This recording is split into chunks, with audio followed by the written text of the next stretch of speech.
All right, welcome back, sports fans. As promised, joining us from the Winnipeg Blue Bombers, Fredericton's own Jake Thomas. Jake, how you doing, buddy? I'm doing great. Yourself? Doing pretty good, Good to see you. Yeah, geez, I think the last time I saw you was the last social event I did before lockdown.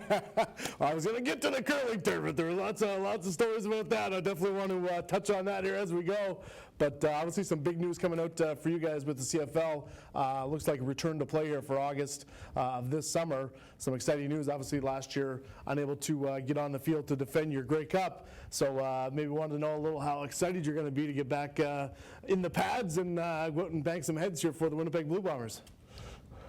Yeah, I never thought I'd be missing headbutting people, but yeah, it's definitely been it's been a long, I guess, year and a half, almost 2 years since I guess we played the last game. But I think we're all excited. We were able to return a lot of the guys, and a lot of the guys wanted to go back to Winnipeg because they think we have a good chance of repeating. So I think we're all looking forward to it. Hopefully these vaccines keep rolling out and we're able to get the season up and going.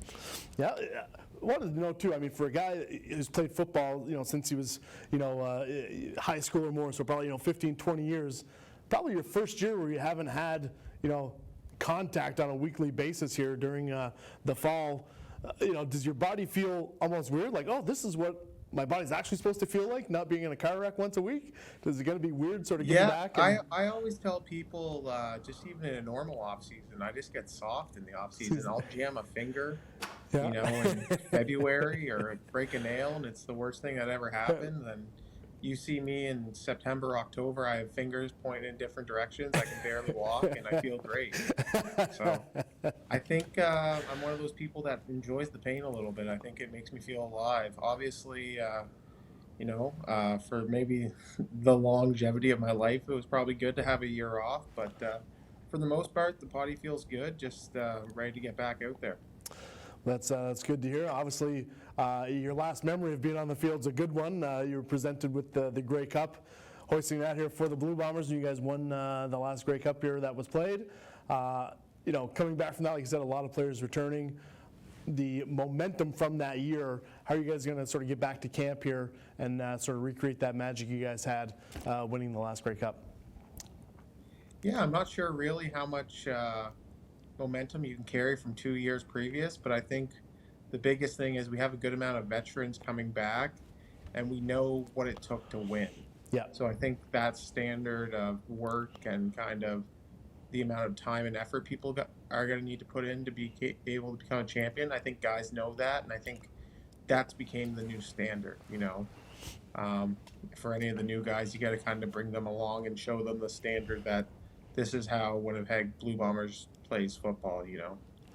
Sure, you did this at, we'll say, Acadia or Texas State, but this is the Winnipeg Blue Bomber way, and that's kind of how we're going to do it. No, for sure, and that's what I wanted to ask you as well. Just being off for the year, how have you sort of trained to sort of stay sharp for camp coming up? Like I said, where you've been off that year, anything in particular? I mean, you're quite a gifted athlete on the curling sheets here, on the bowling alley, on the golf course. So yeah, I don't know if any of those three I would say gifted. I would say I definitely participate. But that's the one nice thing about finally having a date. We're given a date here recently of basically we'd get to Winnipeg at the start of July. Mm-hmm. So it was hard in the off season because this would have been the first time really in my life that I was training without kind of a purpose, without an end date. So I have a great trainer here in Fredericton, Chris Schneer. He owns Synergy in town, and we are constantly still working out, tweaking the kind of when we were trying to peak. But now that we finally have a date, it was good. Then really now you start adding a lot more running. I would have probably ran up until October last year, then realized football wasn't going to happen, I think, in September, so kind of took a break from running probably till February, March, but then I've slowly been incorporating that and kind of adding in more and more running because, the Canadian game is such a wide field. You got to be able to run. Well, and that's what I was going to ask you, too. You're so good, especially inside as an interior lineman, getting that pass rush for second down, and you're also money, especially short yardage, second and third down. Maybe tell us a little bit about, what sort of giving you that sort of success playing D-line at such a high level and being able to, for a big guy, rust the passer and also be able to stuff, especially third and short. Yeah, I think one of the things that I've been fortunate enough, I played with a lot of great guys early in my career, and they kind of showed me the ropes of how to be successful. And I think just for me, I'm on a good day, I'm 6'2".